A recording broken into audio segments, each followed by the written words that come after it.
What an incredible drumming. So to say, it was insane. And the track was also called Insane by Korn. And we have no one else here in our online lessons.tv studios than Ray Luzier. I'm very happy to present you this incredible drummer. And you'll get the chance to ask him questions. Just type them in underneath this chat and I will forward them directly to Ray. So if you are here for the first time, we at onlinelessons.tv provide lessons for drums, also bass, guitar, and many other instruments. And if you watch this live stream, as I said, you can also ask questions directly to Ray. I don't want to talk too much. I'm really happy to present you one of the most booked drummers in a new metal and metal context nowadays, Ray Luzier.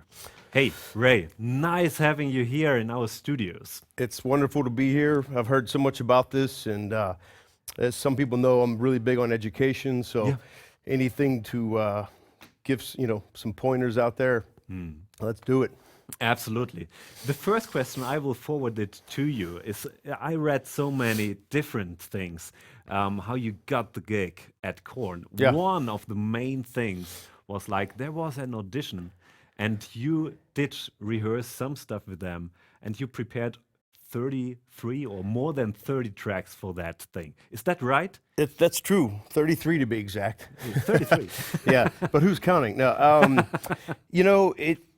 I learned many years living in Los Angeles that when you get auditions, what separates you from the other 150 drummers in line? Yeah. What do you have that they don't have? And what you don't know what the artist is looking for. You don't know what, it could. I didn't get gigs before because I didn't have dreadlocks. I didn't get gigs because my biceps weren't big enough. I mean, you'd be surprised whatever counts. Whatever. To an artist. So.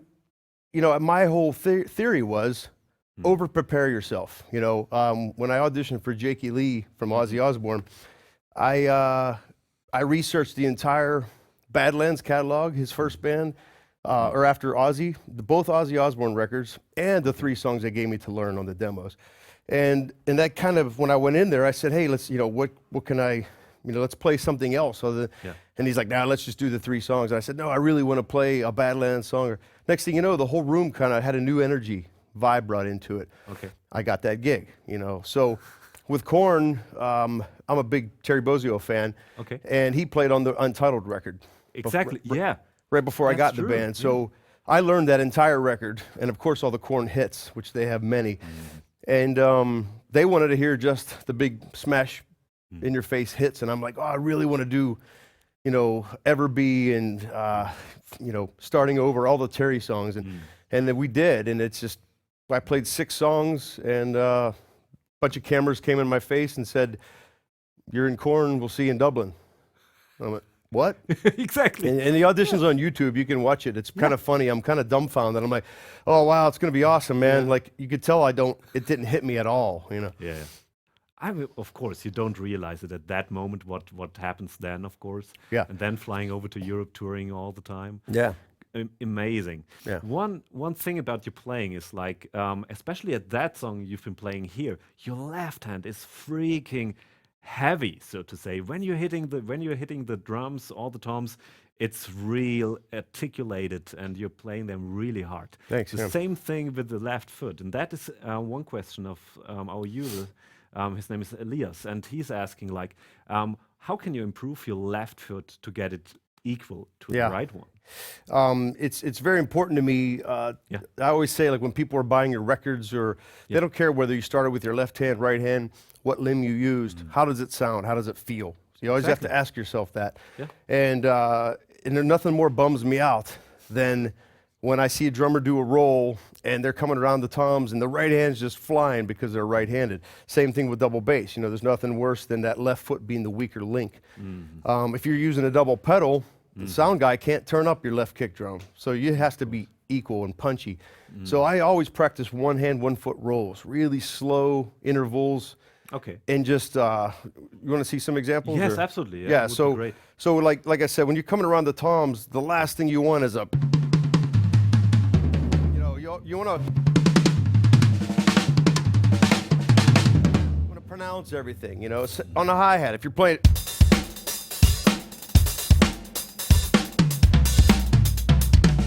whatever, I'm constantly listening to the, and I'm looking like kind of in this imaginary area where it stops, you know, the stick. And if I see this, then I'll go back to kind of thing, you know. So as far as the left foot goes, I do really simple exercises. Like I'll do a one hand, 1 foot, just a simple.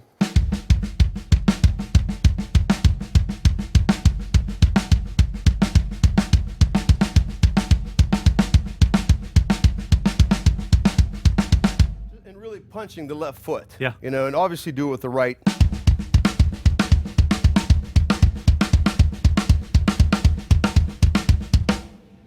You can start getting into twos. You know, and really, I'm trying to. Yeah. As much power as I can. I play heel up because I'm always playing in loud bands, and I could never hear my feet when they were heel down. I didn't have the power for it. Yeah. So, yeah, everything I play is pretty much. Of course. You know, it has to be pretty balls to the wall. When I'm doing a double bass roll or something in a groove, I'm really conscious of the sound of it. You know, I'm listening for the evenness. You know what I mean? If I'm playing.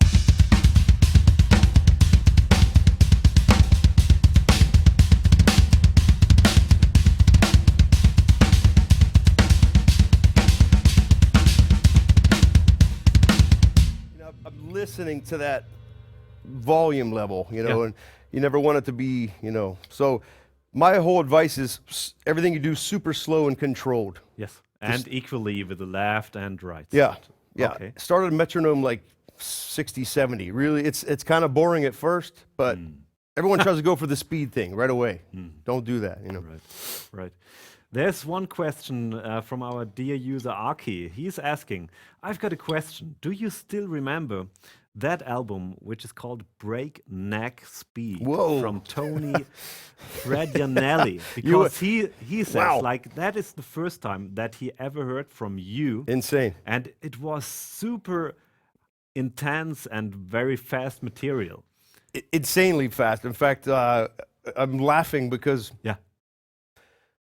for a bit of trivia on that, I had to do 2 super heavy metal records in 2 days.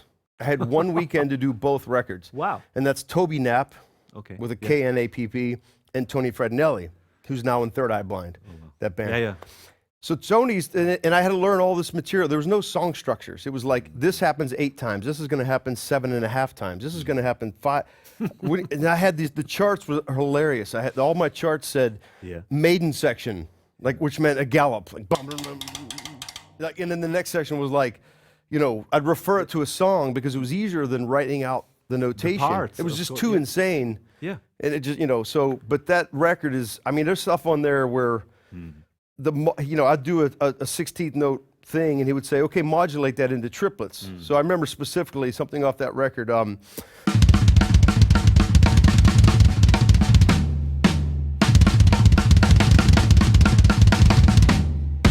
it was just this, and that was one part. Yes. And then that was done and over with. It never came back to that. And it would go into something.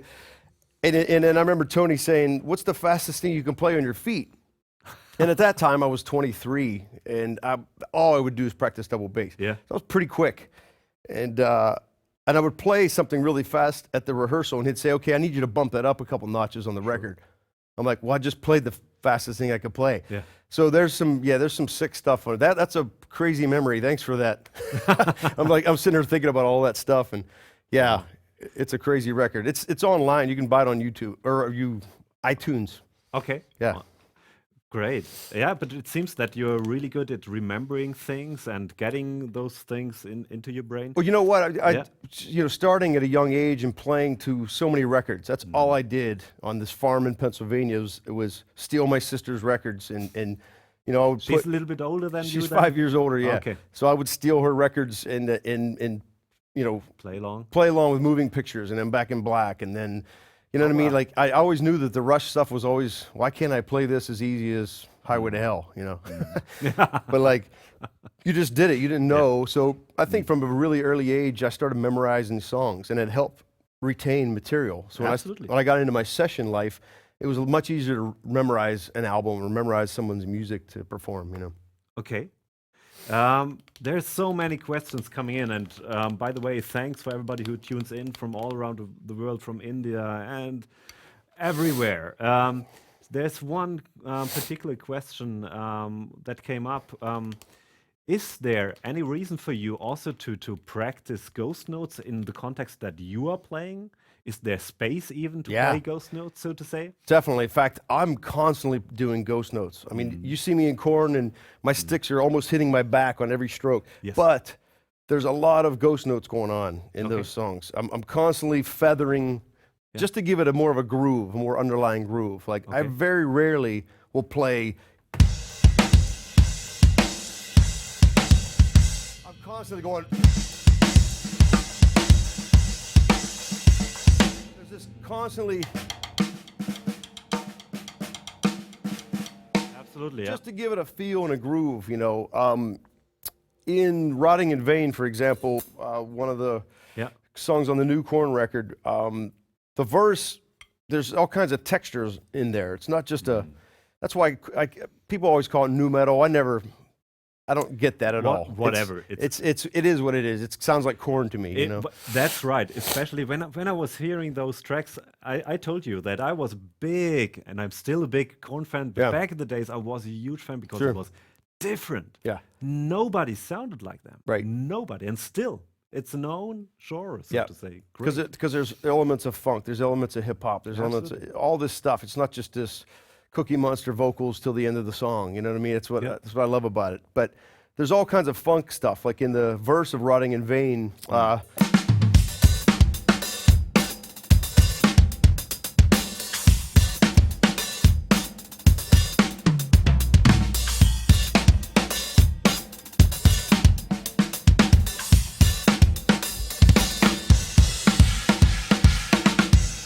Right? So it's the textures are all over. I'm not just playing. You know what I mean? There's a texture in there. There's a funkiness about it, you know. So that's really important in this band, you know, unlike a lot of other metal bands, you know. Of course. There's a question coming in from Chris, and he says, like, he has got troubles with carpal tunnel syndromes. And he says, you're a busy touring drummer, and you're playing really heavy and intense Yeah. gigs. So Yeah. how do you yourself getting your physics, like being in shape and that you don't hurt yourselves while playing that heavy? So Very, to say? very. I mean, one of my teachers at PIT, at Musicians Institute, Yes. back in '88. I just showed my age right there. Yeah, 16 and a half, something? Something like that. But Joe Piccaro and Ralph Humphrey were my main teachers. And Joe Piccaro was the one that I got right off the farm and I moved to the big city and I just thought I was the cool, I could do licks and I could check this out. And he's like, look at you, kid. You're so tense. You got to relax. He goes, I know you have energy and you have all this spunk, but look at how you're holding the sticks. You're just gripping for dear life. And he was right. I was holding so tight because I thought that's what hard drummers did in rock and metal. Of course, yeah. And if you could, no one could get inside your body, but if you guys could feel how loose I'm holding these sticks, and it looks like I'm annihilating everything with Korn. I'm bashing it, but I am so relaxed. It's all about the fulcrum. And if I use the whip motion, so I'm starting from the shoulder and I'm whipping every single note. You know, I'm exaggerating the motion, but everything's that swaying, swimming motion. Everything I do, and to me, I don't know if that's the secret, but that's my secret. I mean, I've been playing since I was 6, and I'm 47. So, and that's just all I do. So yeah, my hands and arms have taken a beating and a pounding, you know, and it's been relentless. But at the same time, I always try to practice good posture. I always warm up before I play. A lot of drummers will just pick these sticks up and start bashing. Start bashing, yeah, exactly. If you're a runner, you're not going to run a 10K without stretching your legs and warming up. So I'm always doing mild stretches. Like you got to watch, be careful. Don't do this one too much. People do this bending. That's your carpals. All the time, exactly. It's right there. You're really hurting yourself, especially if you don't know what you're doing. You know, I do these mild stretches where I'll clasp in front of my hands like this, and I'll just pull it over my head like this and gently reach for the sky. and then back down. And I'll do the same behind my back with this kind of clasp and stretching out. Okay. And that gets all these muscles from here to here, you know. I'll lay down on a mat and do like just simple stretches, just extending your arms, extending your legs out. I don't do anything crazy, you know. I just do mild stuff. And then along with the drum pad, doing rudiments, 10 to 20 minutes of just hitting a pad, letting my arms know something's about to happen kind of thing before the... You really trained your rudiments, right? Who was your teacher doing that? Well, a lot of books were, you know, I was into like the Ted Reed syncopation books and all the classics, you know. I loved all those rudimental books, but I was in the marching corps when I was in high school. Okay. And that's what really taught me how to, I realized that like we had an instructor that was just got out of the Army. So, you know, we had these DC-10 Louisville Slugger baseball bats, you know, for sticks. Right. And he always made us get there an hour before the band and would leave an hour after. Oh, wow. And you hated the guy because how much work he put you through. But I'd come home and pick up my 5Bs at the time and fly around the kit. And I'm like, oh, I get it. All this rudiment stuff's really helping out my kit playing, you know. And it also keeps your playing clean, you know. If you're doing stuff and you're, how many times have you heard rolls and you hear people are, you know what I mean? You really want to.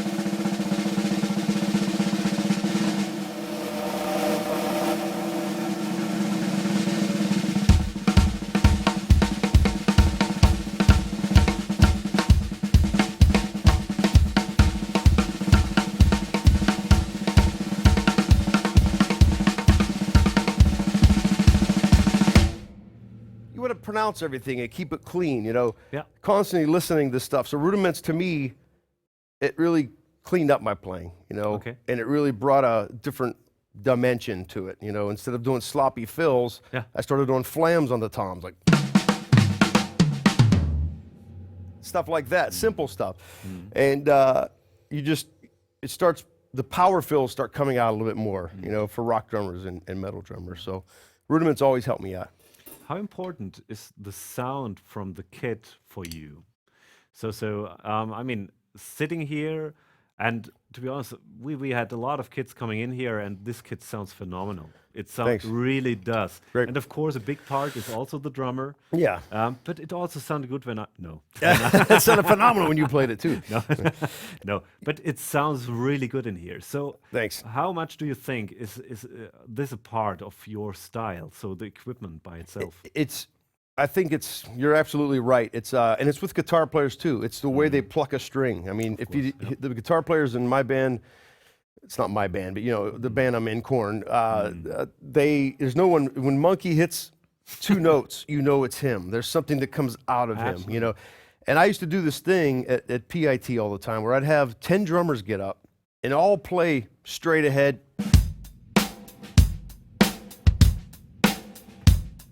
Okay. Right? Don't move, keep the hi-hats closed, nice and tight. All 10 would sound completely different. Someone would either have a heavy hi-hat, someone's foot would be heavy, or someone wouldn't exactly have a punchy rim shot. Okay. So the point is... So how would you describe your playing? If you would have to describe yourself, so to say, what is typical for you? That's hard to answer, I know. It's hard to answer because I'm my worst critic. I think everything I do, I could do better. So it's... but what are you looking for in your sound?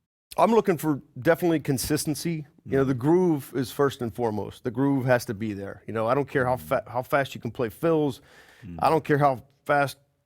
All that stuff is secondary to me. You know, to me, it's all about the groove and the power and listening to the music. So especially in a band like Korn, there's no slouching, there's no love ballads. I'm on 10 from, you know, for second, over 90 minutes. It's like, it's relentless. You know, I get a little break when Jonathan does his bagpipes. That's about it. You know, I'm like breathing. But I like to think that I'm a consistent player like that. I definitely try to keep the power and stamina and dexterity going all the time. Nothing worse than when the drummer's bashing in the beginning of the gig and towards the end of the night he's like, okay, I'm over it. That's not me. Like I'll give it until I drop, you know. And so that's definitely, and I like to think myself as a clean player. I like to play clean fills and not too sloppy. I'd rather play a slower clean fill than something where I'm trying to impress somebody and the bottom falls out and it sounds like mush. I don't particularly like that. So, Yeah, energy, absolutely. You're an Yeah. amazing, intense drummer. Thanks. Absolutely. thanks. Yeah. Acting. No, I'm just kidding. But coming back to the equipment, so this is a Pearl kit. It's from the Masterworks Yes. series, which means like you can get basically whatever you want. Because Yes. Pearl can make you Yeah. like every shell type. This is a 24 by 14 inch or 14 by 24 bass drum. Yes. 10, 13, 16, and 18. And right? 22 this time. I usually have a 20 over here, but this 22 is just so ripping. And Wow. yes, it's. I like big intervals on my toms. Yeah. I go from 10 to 13. I kept cranking my 12 too much, Ah, and my drum tech would get so mad at me. He's like, It doesn't sound like a 12 anymore. It sounds like a timbali. okay. He goes, please put a 10-inch drum there. And I'm like, it's too wimpy for corn. No, it's not. And he was right, because now the tone of it, I got the big intervals, you know. I usually tour with Pearl Reference series. Yes. Which I love, you know, because they start out at all maple on the higher drums, and then they add a ply of Yeah. mahogany as it gets lower, as the tone of the drum. These ones are a crazy mixture. There's babinga on the insert of these, with a layer of mahogany, with a layer of maple, and then there's another layer of babinga inside it. So there's just, I mean, the thunderous tones of these. I mean, you go down them. I mean, it's just that thing's insane. ridiculous. Right? Ridiculous. You know. Yeah. So, and this is a custom wrap on here. Yeah. This is a white snakeskin, which Pearl doesn't make. This is a very custom thing. It's not my kit, but it's very pretty. Absolutely, it is. Absolutely. We are coming to the cymbals later on because there are so many questions regarding the equipment. Yep. But the next question comes in from Greg Anderson, and he is asking like, what's this big gong drum meant to be? When do you play it? Can Yeah. you give us some examples? But because you've got such a unique style in incorporating like linear playing and Yeah. phrases into that, can you give us some examples where you use it? Sure. And of course, also your 18-inch bass, Yep. not bass drum, but tom. Yeah, it's funny because our front of house guy in Korn, Yeah. he calls this the punch in the gut. So this is like out in the PA system when we're playing arenas. When the 18 just doesn't give enough low end, when I smack this, you see people in the front row doing that because the subwoofers are just gonna. It's just an extra low end. I use it a lot in this in a lot of songs we play, you know. But I'll just give you some examples of the contrast from a high pitched side snare to this boat. So if you play,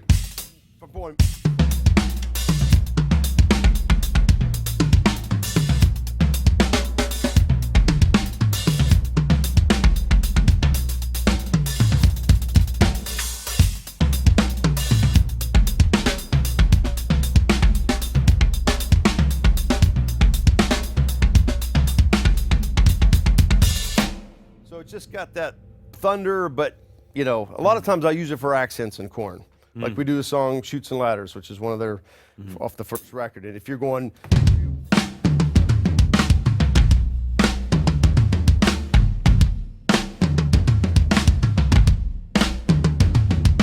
it just adds that extra punch because you're already does. hitting the kick in the 18s, and what's going to go lower than that? So Yes. that's why I love the gong drum. Yeah, you know? but you can definitely tell what you mentioned before. You're totally equaling all the sounds. It sounds pretty much the same on a dynamic level, and that's not typical for every drummer. You made that totally to perfection in Oh, your playing. I don't know about that, Absolutely, yeah, but I'm getting there. absolutely. The next question is regarding anxiety or stage fright. Did you ever? I have it to right now because all you guys are watching me. Stop watching. No, I'm kidding. Did you ever have to deal with that, or Yeah. did some people come up to you, and how do you deal with that? And can you give some advices for other drummers? Sure. And what it's they funny can because do. me and you were talking about this earlier about I've never used substance. You know, I have some friends that they'll take something to calm them down before stage, or they'll have a drink, or that's not me. I'm not that guy. I've been 100% drug free. That's not true. He drank a lot of coffee today. I did drink a lot of coffee. I did. It had a lot of Kahlua in it. No, it did not. But I'd never, the drug thing never came in hand for me. And don't do drugs, kids. It's bad. Don't start it. You don't have to stop it. I'll end it there. But of course I get a nerves like anybody, you know. I mean, we just played the Reading Leeds Festival in front of 80,000 people. 80,000 Wow. people. So you can't, I mean, to think that you can hit a kick drum and it projects over 80,000 people and you're making these bodies move for as far as you can possibly see. I don't really get nervous anymore, but there is an adrenaline rush that takes over. Like when you hit the stage and that curtain drops and the lights hit the, you know, and you can feel the audience, there's nothing like it, you know. Okay. I used to get nervous a lot. And I watch old videos of me, and I'm just like, wow, I'm rushing. You can tell there's a jitteriness in my playing, and which really bummed me out. But I don't know. Everyone's different. You have to go through. To me, it's experience. The more shows you play, the more you get in front of people, the more calm and the more comfortable you are in your instrument. You have to own it. I don't care if you're playing the Holiday Inn Hotel with brushes, or if you're playing 80,000 people at the Leeds Festival. You have to own your gig. You know, you have to be confident in yourself, you know, and the only way to do that is through experience. Okay. You have to get out there and play. You have to get in front of people. The more you do it, the repetition, you'd be surprised how much all that stuff goes away and your confidence level becomes this monster. And you sit down and you're like, you know what, I got this. And I'm going to, you know, you lean forward and you just do your thing. Yes. And that's, I have pro friends that are around my age that they dry heave on the side of the stage before they go on. They actually vomit Okay. because they're nerves. I mean, some people never get over it. Oh, wow. I mean, it's a crazy thing. I turn mine into adrenaline rush. So every time I get nervous about something, you know, I was nervous right now playing that song because I know it's live and I know there's a bunch of you cool guys out there watching. So it was like, that's a lot of pressure. So that's more nerve-wracking than playing in front of drunk 80,000. Of course. But, you know, No. but there's different, you have to find in yourself a way to make yourself confident, you know, but just keep playing, you know, over and over again. I don't care where it's at. I don't care if you're in a bar in front of 12 people or 12,000 in an arena. Keep playing, you know. Okay. The next questions, because they are all hitting up with equipment questions. Yeah. I have to tell you that one. Ethan Race is asking, what is your choice when it comes to sounds from your cymbals? Complementing your playing. Like, what do you use on cymbals? Is it constantly the same things you're using? Or, I Yeah. mean, you can definitely tell that Chinese cymbal here, Yeah. that is kind of signature thing. Yeah. Yeah. I've had this since I was 12. I mean, I used to do the 80s to China thing, and then I broke one, and I wasn't endorsed at the time. And so after I stopped crying, because I play ambidextrous, I play left and right-handed, Yeah. I just said, you know what, I'm going to stick it in the middle because I want to hit it with both hands. And then that just stuck. And, you know, that's one of the things. And right now I'm using the Paragon Sabian, which I absolutely love. I was using the Holy China for a while, but it kind of flies into my singer's mic. It flies into Jonathan Davis's mic when he comes near me. So Okay. that's a really bad thing when Yes, of course, yeah. the singer runs, you crack the China and it's coming flying through the PA because of the vocal mic. So I had to go to a little bit softer volume cymbal for the tours, and I absolutely love this. I actually started using the Paragon Splash. You know, today I have an AAX, which I Yes. love. It cuts great.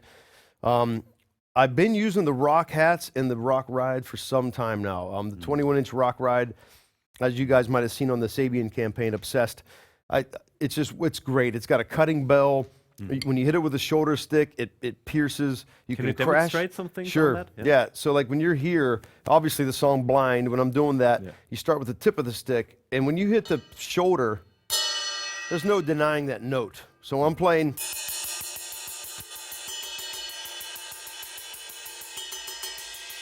And there's no accents. Every note is full throttle. You got to give it everything. So if I'm playing a groove,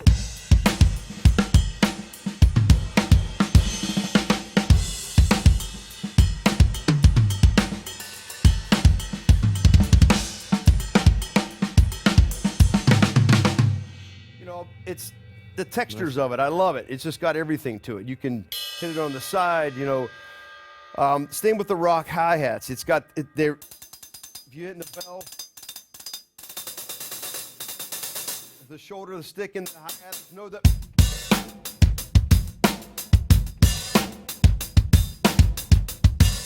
There's no denying that. Going from the tip to the. It's great for molar technique. It's that fashion.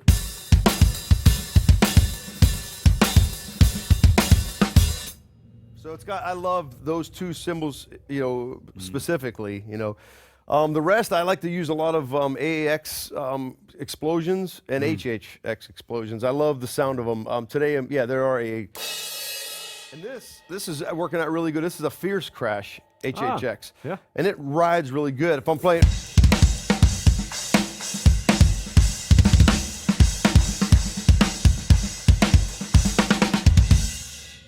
It fills, but yet you can hear the notes. Absolutely. Right? So same with this guy. I mean, the 20-inch, there's no denying. What I love about this, you can also hit. The bell is very responsive on these, right?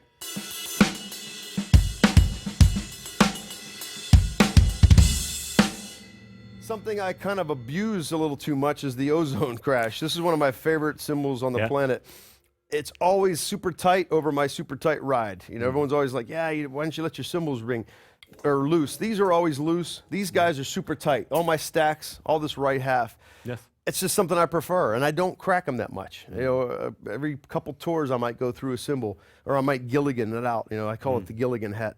But it is. I love this cymbal because it's right there.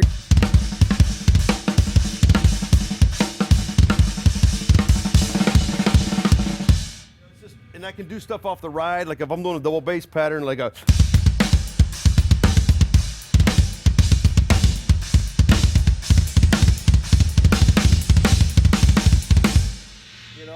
It's super accessible. It's easy to use. Yeah. I'll make up some stack stuff. Like today, I just have a fast stacks China over top of a hi-hat.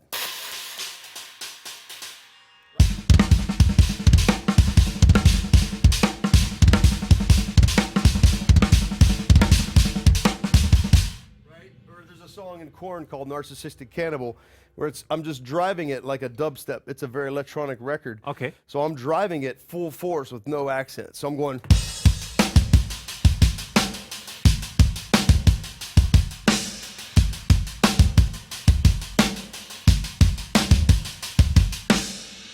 So the verses have just piercing, because there's a dubstep thing going, whoop, whoop, whoop, whoop, whoop, So, yeah, and I have a chopper over here. Just for, examples. Christian from Sabian brought me some cool stuff up here. Nice stacks. Yeah, make it up, Wow. So, yeah. Absolutely. And I must mention my new signature sticks to you guys that want to try. I have a Vic Firth signature model out right now. Most stores have them, or you can get them online. But basically, it's a 5B with a little bit longer stick than a 5B, a little more meat up top. Yeah, it looks thicker. Yep. And the tip is what? What is the tip? And the tip is an acorn tip that I had from my previous company that I brought onto this stick. Yeah. And what I did is I rounded the butts off. Yes. If you notice, like I said, I hit hard, but I have a very loose grip. Okay. By the time the song is done, most of the time it's in the palm of my hand like that. It's not. I never do this. I don't choke up like that, like a lot of drummers. I barely hold on to the stick at the end, and because of the butt rounded like that, it's so easy to hold on to, Great. And I still never saw that on another system. Yeah, great. Yeah, so you must go buy 20 pair. Absolutely, I will do that. Do you also offer brushes? No. Yes, a raised brush technique. Yeah, they're toothbrushes. They're not. Toothbrushes. Yeah. But so yeah, check those out. They're the 757. Vic Firth, and they have the Korn logo on them, all ready to go. Great. Anders is asking, why do you angle your right cymbal or other cymbals even away from you? I mean, you can definitely tell that you are sitting really, really high. Yes. Is that the reason, or? I sit high and weird, and I have this thing where everything had to be flat. As I said, I love marching corps stuff. If you notice my toms, they're angled, but they're still flat, so I can get nice rim shots off of them.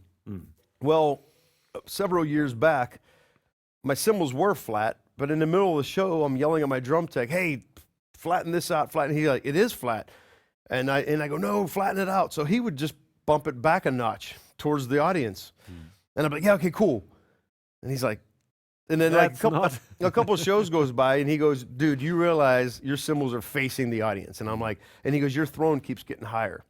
And so I don't know what it is. I love sitting super high, and I'm borderline Chester Thompson. You know, Chester like just kind of leans back on it. And my tech's shorter than me, so he hates it because his feet are, you know, barely touching the pedals. But there's no particular reason. It's like a jazz drummer that angles a snare drum, or you know, it's just something that it feels right. Yeah, that fits your playing. It fits my playing. Yeah, and I've never tilted my cymbals. A lot of drummers have their cymbals tilted like this. Yeah, that's great, and that's more likely the proper way of hitting them. I hit them wrong. I hit them with the shoulders of the stick, and I come down on them, and that's just something I like. It's a style, you know. So no particular reason. Great. Last question before we coming to an end. Is an end? Wow, we just started. It's absolutely, time is always flying, but it's a long question, or it may be a long answer, because many people are asking about fill-in concepts. Can you give us some examples of, so to say, unique drum fills that you're playing on Korn records, for example? Yes. Just try to think not of too many. Yeah. But two or whatever. You know what? It's one of those things where, and that's where the producer comes in hand. When you're playing a band like Korn that sold 42 million plus records, and we're still going. You know, you have to kind of take yourself out of the drummer world, so to speak. You know, of course. You can't sit there and think like, what kind of fill can I come up with that's going to impress the drummers? You want to satisfy you. You want to make yourself happy because you're going to be playing this song most likely every night. So, but you also can't clutter up a song in a commercially successful band. You know what I'm saying? So I'm not in some prog band that can get away with 64th notes in a verse and playing all this over the bar stuff. I have to think like a heavy band, and I have to play for the people, not the 15 drummers in the audience. Do you know what I'm saying? So, and that's a weird way of looking at it, but that's how I look at Korn. You know, my side band, KXM, we don't have a producer telling us what to do. It's completely 100% us. So, but then also you want to think smart. You don't want to play chops just because you can. Yeah. Do you know what I'm saying? Course, so you got to think intelligently about this stuff, you know, when you're doing it. But you can obviously tell there's a lot more fills in KXM records than there are Korn. But for example, in Rotting in Vain, our Grammy-nominated song, like how I slipped that in there, you know, Nick Raskulinecz, who's one of my favorite producers of all time, he produced this record, and there's the re-intro of the song comes back with the riff, and he goes, play a cool fill to get us back into the last chorus. Well, in my head, I went, right, you know, I played a Ray fill, and because that's gonna blow everyone's mind, you know. And he's like, nah, man, it's just way over the top, man. You gotta, no, it's an inch, you know, give me something punchy. And so I'm coming up with all this. The next one was like, I'm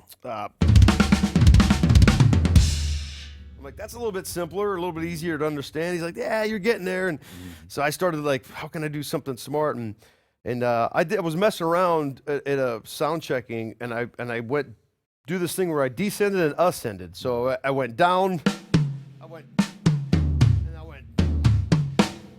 and he's like, something like that. And then I started going, something ascending, descending, but I can put some kicks in there. So I just come up with, and that was it. And it's a simple fill. Yeah, but it sounds pretty unique. It sounds unique. Yeah. That's the whole point. It's trying to get a little bit unique with it. Not too, I call bonehead fills, you know. Everyone knows the Pat Boone, Debbie Boone fills, you know. That's the money making, right? When in doubt, Pat Boone, Debbie Boone.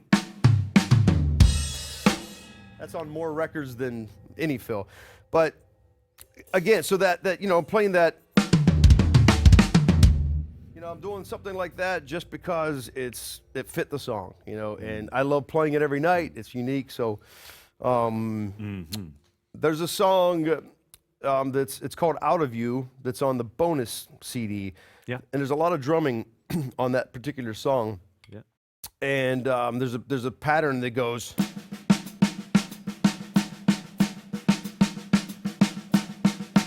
doubled it on the snare, which is one of the hardest fills on the whole record. Oh, wow. So I was going.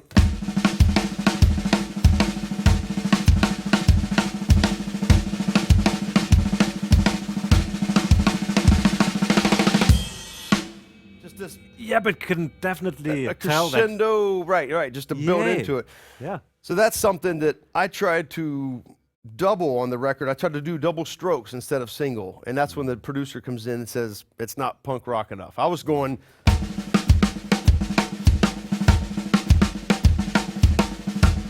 Which is way easier to play, right? You can play.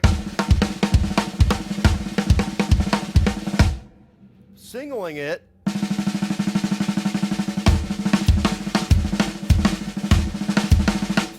Much harder, but it sounds way cooler. Yes. It doesn't sound like the, you know what I mean, kind of thing.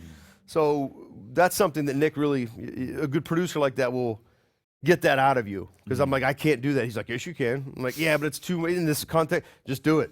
And that's the kind of producer you want. You don't want someone belittling you or Great. So. As I said, we're coming to an end. It's gotta be really kidding. sad I'm saying that. Just getting warmed up, man. Absolutely amazing. What are you doing next? That's the last thing. I'm going to Disneyland. No, we're going to start another KXM record in January. Oh, wow.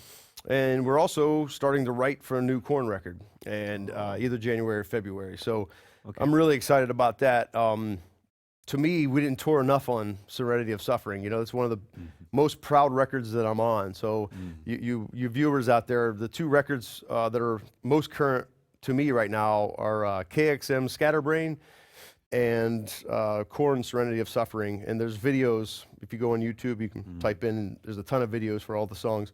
But we're headlining the Melbourne Download Festival in Australia in March. Okay. And then we go to Japan, play Japan. We haven't been there for a while. And then scatter dates throughout 2018 and do a new record. And I'm going to be all over as much as I can. Yeah, sounds really busy. Yeah. And I'm sure you're going to do a great job.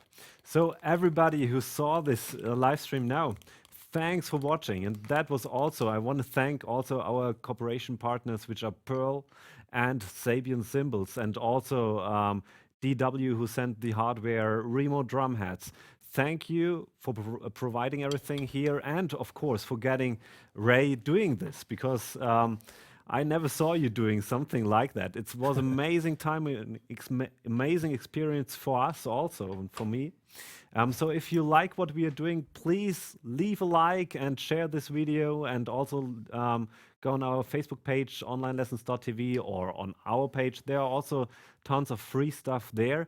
And by the way, by the mid of December, our whole website will be available in English. So stay there and just look out for that. Thanks again for watching. And we close the whole thing with a great tune from KXM, which is called Stars. Stars. It's off of KXM1. Perfect. So That's that. Ready? ready.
You do